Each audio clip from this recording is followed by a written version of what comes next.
Hello, I am Kristen Terronez from Keller Williams Cabo Paradise, and today we're going to be talking about the truth about moving to Mexico. So we focus primarily in La Paz, and we do also have properties and do showings in the Cabo area as well.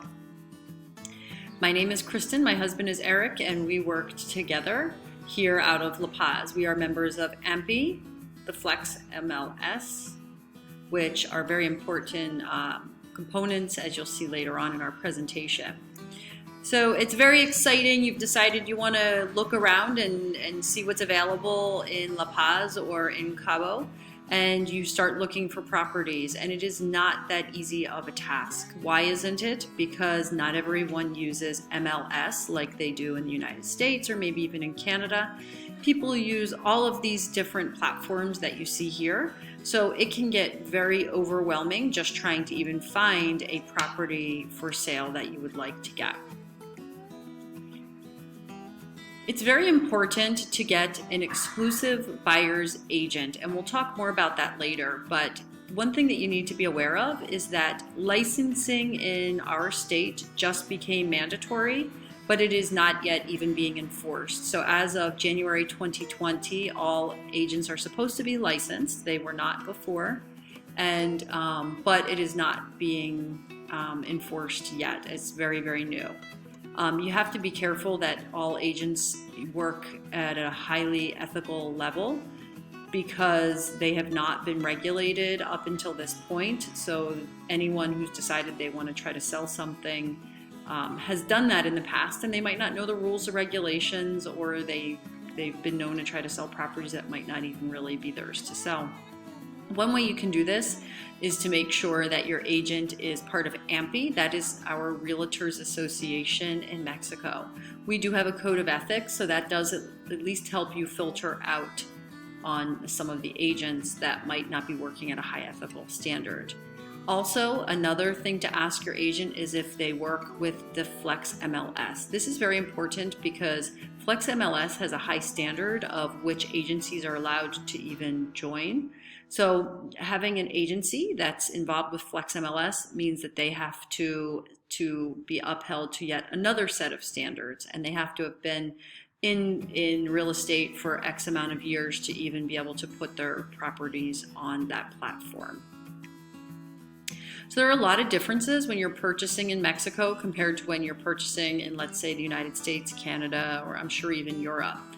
First of all, home inspections are not the norm. We only have one inspector in the entire state who is certified, and he is all the way down in Cabo and does not come up to La Paz very often. So most homes are not inspected upon purchase, and if the seller is a Mexican seller, they're not even going to understand this concept of a contingency on a home inspection. So you have to be mindful of this, and of course an inspection is possible, just very difficult. Also, there are not any seller disclosure statements. So a real estate agent or a homeowner can sell you a home with major problems and not be held accountable if you find these out after closing. Also, there are limited building codes or no building codes, and if there are any, they are not enforced. So you also have to be aware when you're purchasing to have an extra set of eyes with you that will help you make sure that the home is solid, sturdy construction and built appropriately. What are dual agents? So dual agent is just this. It's someone who lists a home on, let's say, the MLS or on any of those other platforms that I showed you, and you contact them directly because this house interests you and you decide that you want to put an offer on it. Now that agent is now a dual agent. What that means is he is representing both the buyer and you. But ethically speaking, his allegiance is to the seller and you. His allegiance is to that seller since he's the one who has a contract with him. So when you do this, you have lost all of your negotiating power.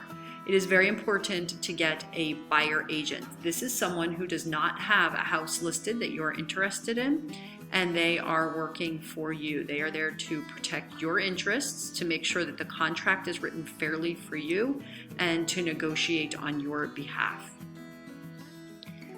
closing companies. Many sales here do not use closing companies or lawyers for that matter. In general, Mexican homeowners, purchasers do not do that. The idea of an escrow is very foreign to Mexican sellers. Some of them aren't sure and they need to be explained what that is. We highly recommend you use a closing company because they can do title searches. It is a possibility to get title insurance, although again, that does lengthen the time for closing and it's not super easy to do, but it can be done. And it's an extra set, a third party's set of eyes to go through all of the documents and to make sure that everything is on the up and up. There are different property title types, and those are things that as buyer agents we guide you through. We won't show you a property that you aren't legally allowed to buy, but you do have to be careful because there are some types of properties that only Mexicans can purchase. And you do have to be careful because many properties that homeowners, quote unquote, attempt to sell are actually in litigation and they are not legally allowed to sell them. That happens very often here if you drive around and you see that there are homes or buildings that are left kind of abandoned. Usually that's why. It's because they're in litigation. So again, that is why it's important to have someone working on your behalf to make sure that you are putting an offer in on a property that can be sold and that you can purchase. So we have our restricted zone. What is the fideicomiso? So basically the idea is that the Mexican Constitution states that foreigners can't buy land 50 kilometers off the coast or 100 kilometers from the border. This was to protect Mexican soil from foreign invasion a long time ago.